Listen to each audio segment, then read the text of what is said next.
In this lesson, we will be adding and subtracting rational expressions with unlike denominators. Recall that the rule for adding or subtracting fractions requires us to have a common denominator. If fractions start with unlike denominators and we're trying to add or subtract them, we need to find equivalent fractions which have the same denominator. Now, in order to do this, we'll begin by factoring our denominators, and this will let us see what we need to introduce to each fraction so that the denominators will be matching or be the same. So we'll multiply in missing factors to both the denominator and numerator. Then we will simplify the numerators as much as we can because that's where the adding and subtracting occurs with adding and subtracting of fractions. Once that's done, we'll factor the numerator and denominator to divide out common factors. So let's take a look at our first example, 1/6 plus 1/9.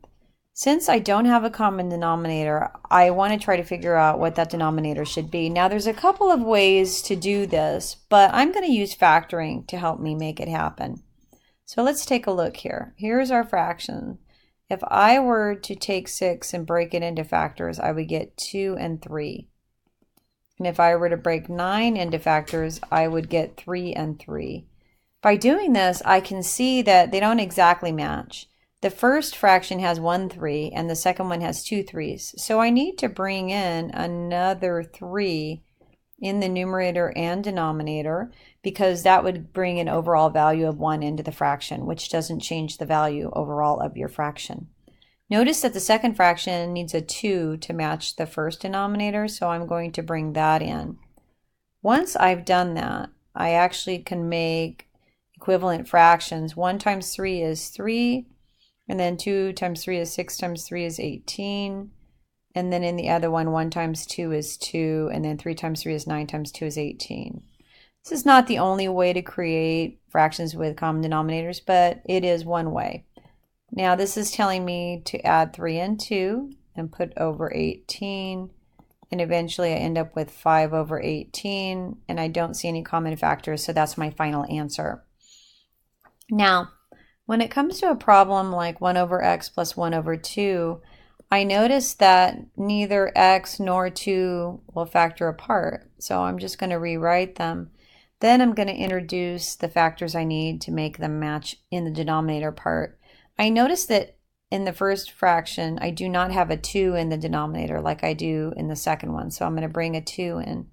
And then you can see, oh, the second fraction needs an x. Remember, this is all about common denominator, so that's why I'm making the denominators match. This now becomes 2 over 2x and x over 2x. So if I use my addition rule, I'm going to take 2 and add x, and that will all be over 2x. Now remember, we talked about how this will not further simplify, and the reason is the 2 in the top is not a factor. The 2 in the top is a term that belongs to the factor 2 plus x, which is a binomial. The 2 in the bottom is a factor with 2x because 2 times x breaks apart. But because the 2 in the top and the x in the top belong together, I cannot divide out the 2 and the x in the denominator. So let's find equivalent fractions and then combine and simplify in these more advanced examples, but basically using the same idea. So if I were to rewrite 9 over x, I can't factor x apart, so I'm just going to rewrite it. But I can factor 5x squared into 5x and x. Now by doing this, I can see what I need to make the other denominator match the second. So in the first one, there's 1x. The second one has 2 x's, so I need another x. And then the second fraction has a 5, and so I'm going to bring that 5 in as well. Now I have 2x factors and a 5 in both denominators. That tells me that the denominators are common. So this is going to be 45x over 5x squared, and this is going to be 7 over 5x squared. Now I have my common denominator. Remember, we carry that, so that's 5x squared. And then 45x plus 7. Those are not like terms, so that's as good as I can get. And I do not see any factoring that I can do in the numerator, so I'll just stop right there. In the next example, I can see that I have 3a plus 15, which does factor with the greatest common factor of 3, and then we get a plus 5. And in the second one, I have a minus 6, and then I have an a plus 5 that does not break apart. What I notice is they both have an a plus 5 in the denominator, but the second one is missing a 3. So I'm going to multiply that in, and I'm going to multiply that also in on the top there, 3 and 3. So I end up with 5a over 3 times a plus 5 minus, I'm going to simplify my numerator here. That becomes 3a minus 18 all over 3 times a plus 5. Now the reason I didn't distribute the denominator is we're not going to be adding or subtracting in the denominator, so I can leave it factored, but the numerators are going to add together. So remember how the rule works. You write your first numerator, 5a, and then this is saying subtract 3a, which I will. And this is saying subtract negative 18. Subtract negative 18. Remember how that turns into an adding 18? And then we're over 3 times a plus 5. I do have some like terms here. 5a minus 3a becomes 2a plus 18 all over 3 times a plus 5. In the top, I do have some factoring I can do. I can do 2 times a plus 9. And then I have 3 times a plus 5, but I don't see any common factors. So I can leave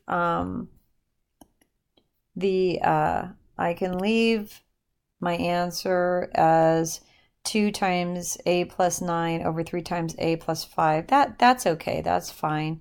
Or you could say 2a plus 18 over 3a plus 15. That might be more appealing as you look at it. So in the last example, I'm going to factor my denominator again. I notice that my first one is a trinomial that starts with a 1. Remember, we can use factoring, factor pair shortcut. 1 times 2 is 2. 1 and 2, negative 1 and negative 2.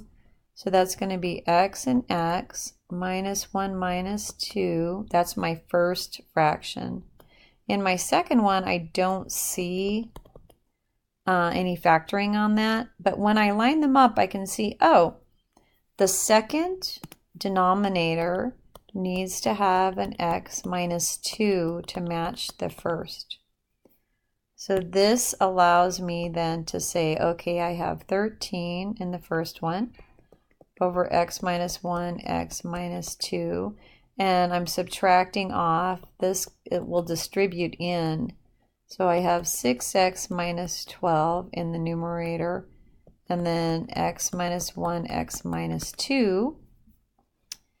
Then I'm going to do what this problem tells me to do. 13, subtract 6x.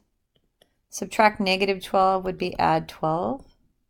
All over x minus 1, x minus 2. And then I do see some like terms here. So this is going to be 25 minus 6x all over x minus 1, x minus 2. Now I could, if I wanted, let's see, oh no, I can't. I can't factor 25 minus 6x. Oh, I could if I wanted write it as negative 6x. That's what I was thinking. Plus 25 over x minus 1, x minus 2. That's an alternative way to write the same answer. Okay. So the last thing I want to do, in this example here, we can do the whole problem, but my goal is just to get us to the equivalent fraction stage of this. Notice what we have. We have these two fractions. They don't have a common denominator, and I can't factor either of those. However, if I were to bring in a factor of y minus 1, then the denominators would be matching. And if I were to bring in a factor of y minus 3, those denominators would be matching. So what I want to point out here is we're going to have to do some distributing in those numerators in order to get the problem ready to combine. And so here I have 5y squared minus 5y. And then here I have 2y squared minus 6y. And then I would continue on. But the point of this was I wanted to show you what you would have to do, and then of course you would just add these terms in and then process the problem.